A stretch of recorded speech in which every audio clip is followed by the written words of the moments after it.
White on set, please. Second team, please. Camera ready. First team, please. Roll camera. Roll sound. Sound rolling. Camera rolling. Mark, Ouch! Hey, watch it. the old clapperboard, take one. Playback. And action. Howdy, and welcome to a special presentation by the old clapperboard.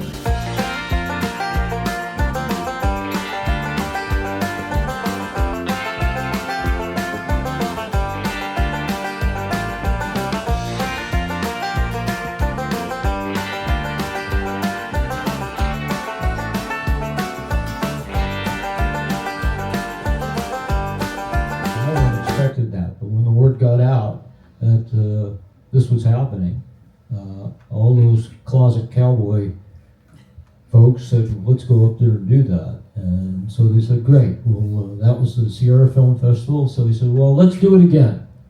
And it was called the Sierra Film Festival again. And then they said, well, maybe it's time to go. Maybe it's time to call it the Lone Pine Film Festival and give the town itself the recognition that it deserves. And there we go. We're into basically into this, and knowing that there is a market for what we do, and people enjoy it, and so we started. I don't remember what the first. Go ahead and let it run. I want to see. I got to tell you, we've been working on this thing for about 3 months or so. JD has done all of this stuff. Thanks, JD. Yeah, thank you.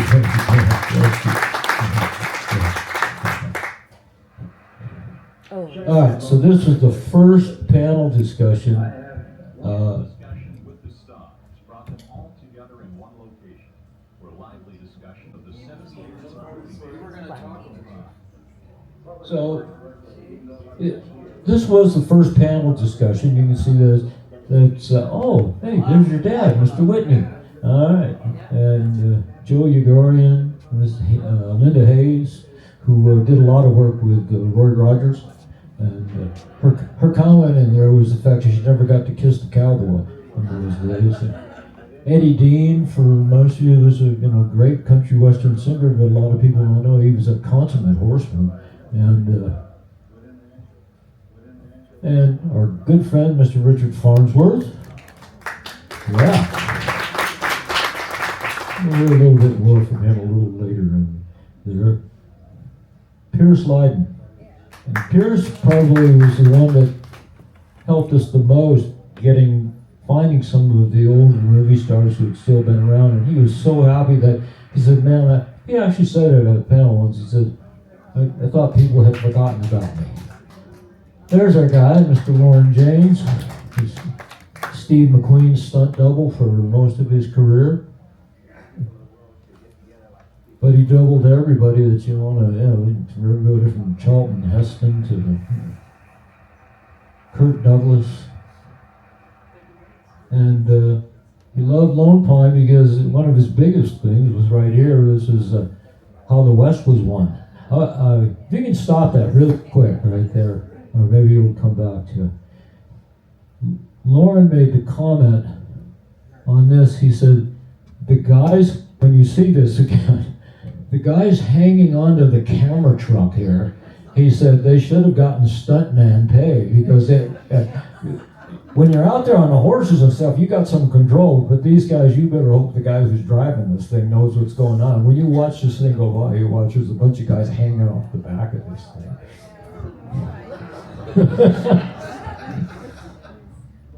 Pretty cool.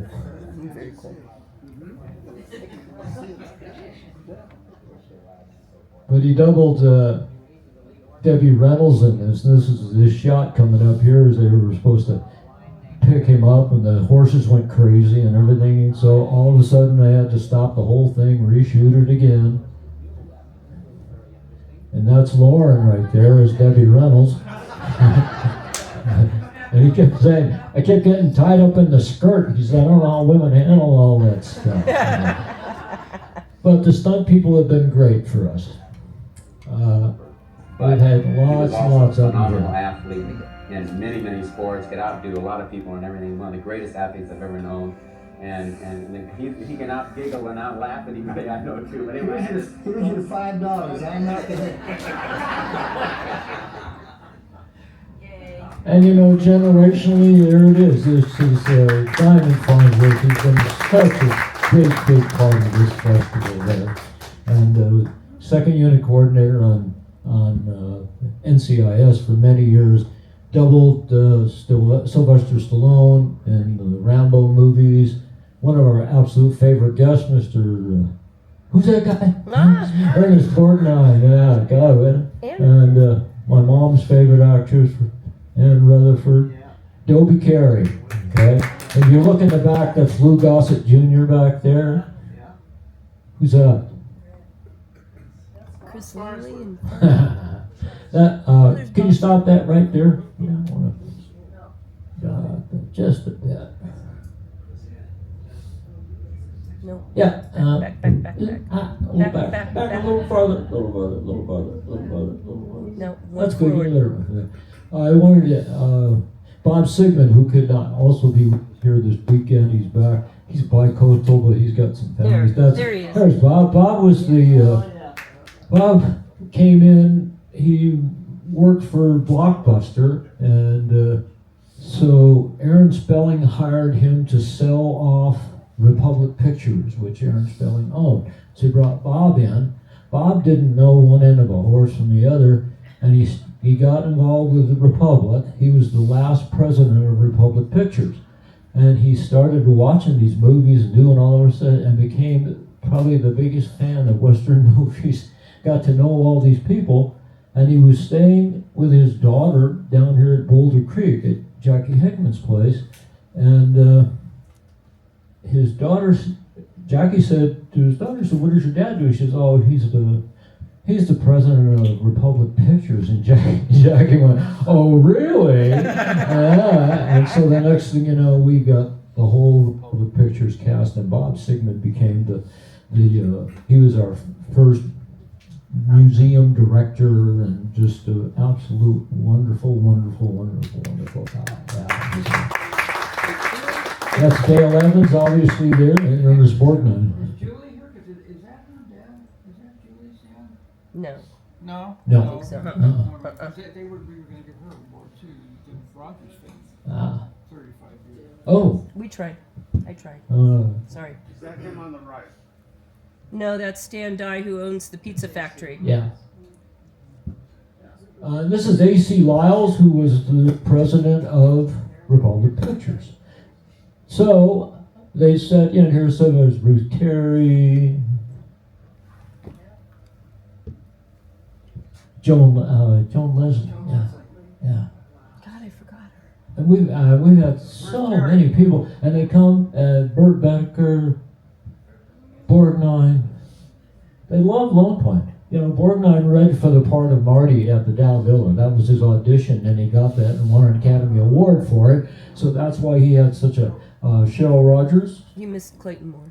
And Clayton Moore. I'll be darned.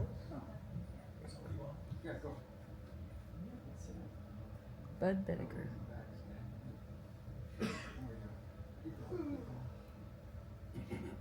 So lots and lots of celebrities. We've had over 300 celebrity appearances in the last 35 years of that. And most of them, 99% of them, we would have back in a heartbeat. Yeah. So the plaques, these are over on the Totem restaurant over there on that wall in there. You can see all these plaques. Not all of them there, but we're thinking about maybe we'll. Do we know why they stopped the wall plaques? Do we know why they stopped the wall plaques? Yeah, nobody could afford them. Those things are expensive, man. We got 13 of them.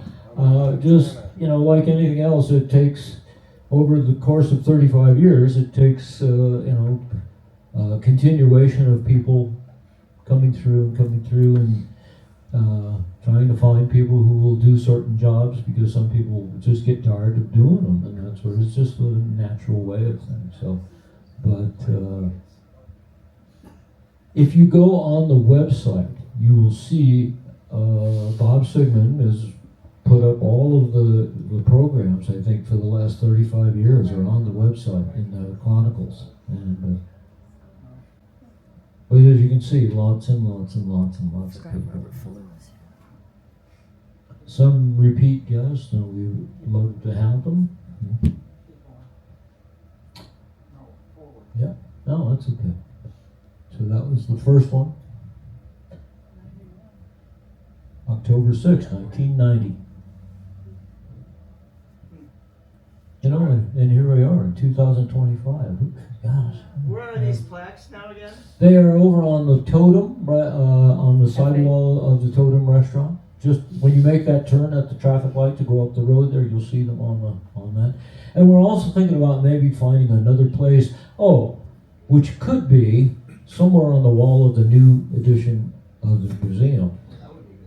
Oh, that might be a good segue, isn't it? Yeah. We are, we're getting there. So this was a great year. Stunt panel with Ride on Clark, Diamond, Neil Summers, Jack Williams. Jack Williams had the best falling horse in the business. Anytime you see a horse in those old Western movies go up on its back legs and fall backwards like that, Jack Williams, that's his horse. He had trained that horse to do that. He had a special saddle made and everything. So, and he was a pretty interesting guy, really. So one of the big things that probably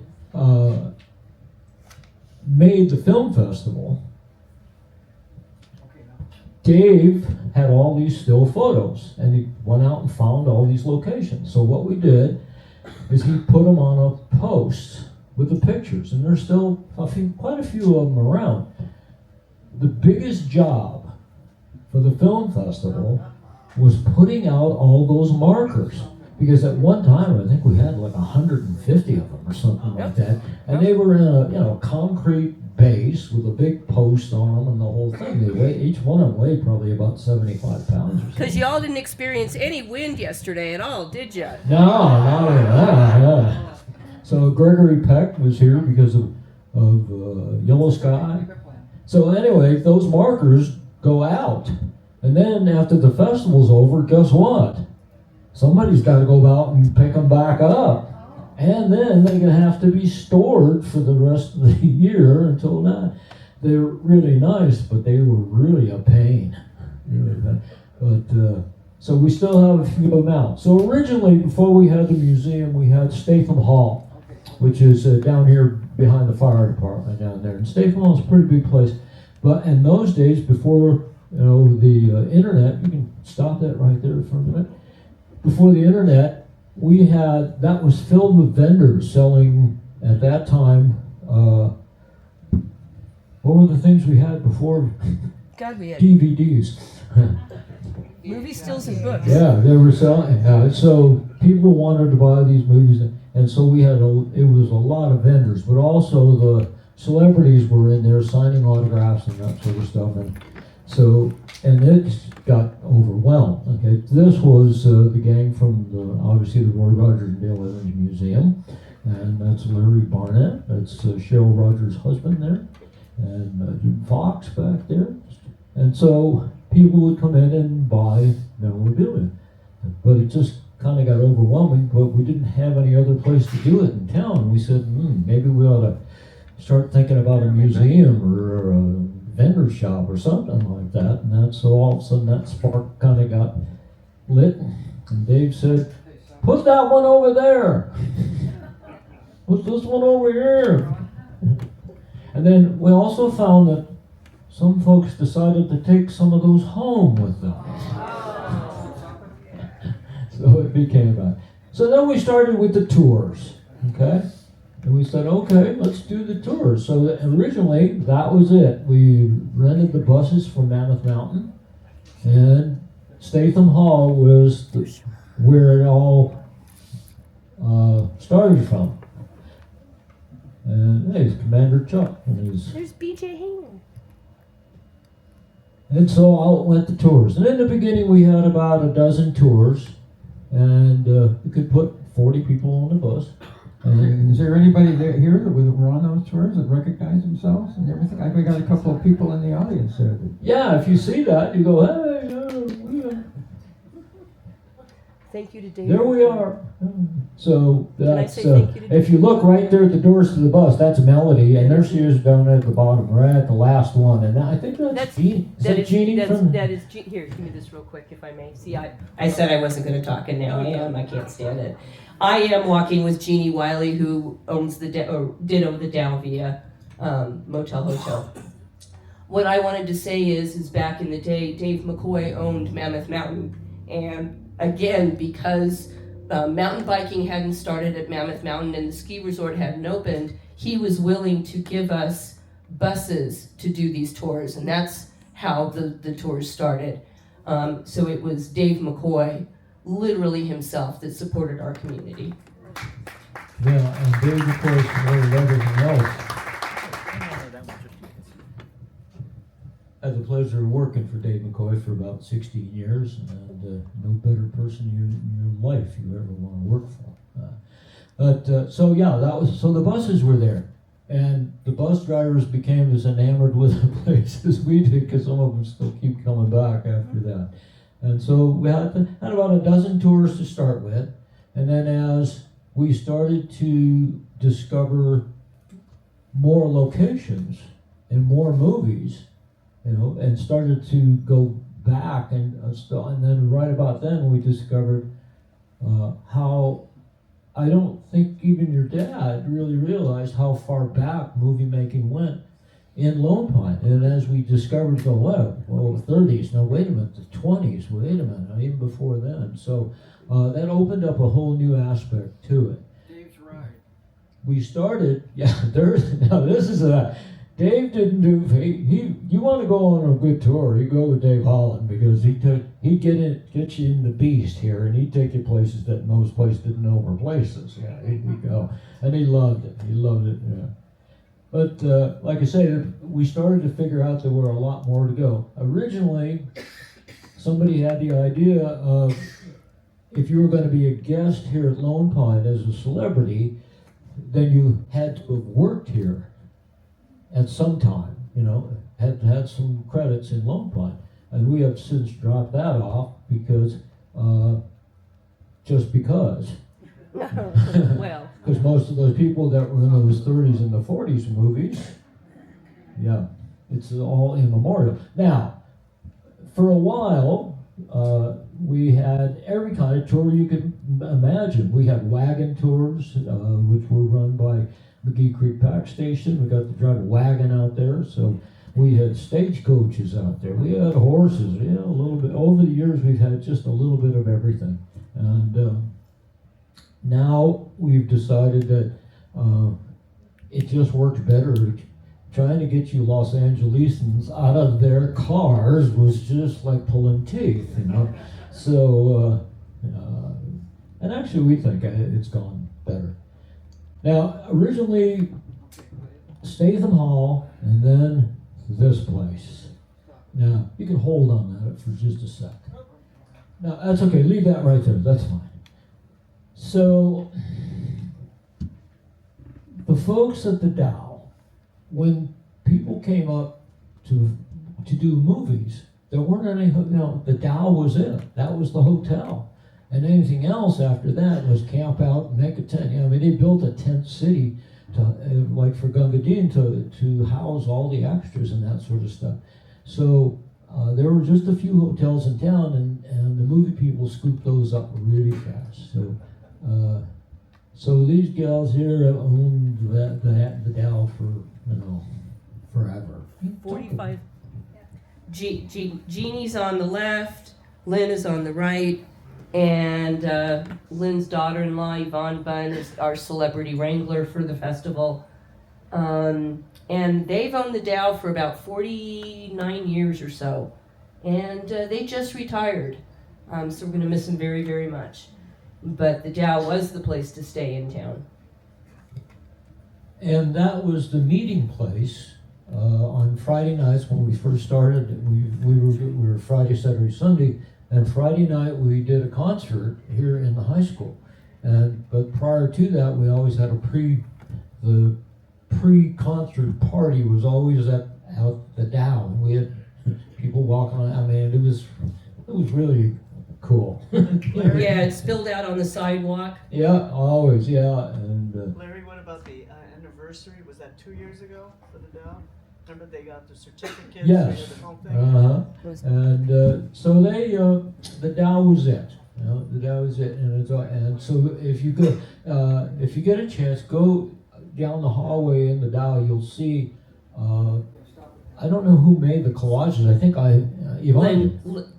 Yvonne took the photos and Lynn made the mosaic Yeah, collages. there's these collages of all the film festivals going down the hallway in there, And go lots of down them. both sides of the old hotel, because there's Yeah. pictures on both sides of the old hotel. And then behind the hotel, they have a little courtyard back there. We used to have, live music and everything, and it was the hub. That was where it was.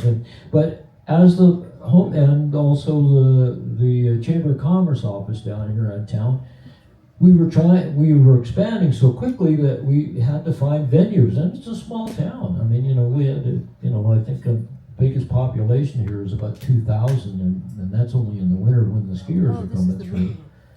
So the Chamber, we used them. That's Peggy Stewart with her cardboard image of Peggy Stewart. That was pretty funny. Yeah. So Anyway, we needed to find something else. And so what they did was they contacted the Chamber, and where the Chamber is actually an old hotel that was available in Lone Pine, and they took one of the rooms and made it a movie room, and that's what you were seeing there. They finally realized they needed to dedicate something to the movies. We didn't have any other place to do it, and that actually stayed open for about 15 years. And remember, this is all before the internet. We used to send out save-the-date postcards. And that's why we had the dealer room in Statham Hall, was because, again, there was no internet. So there was a meeting of the minds of everyone and said, look, we got to do something here. And all of a sudden, this sign appeared. Okay? An actual museum.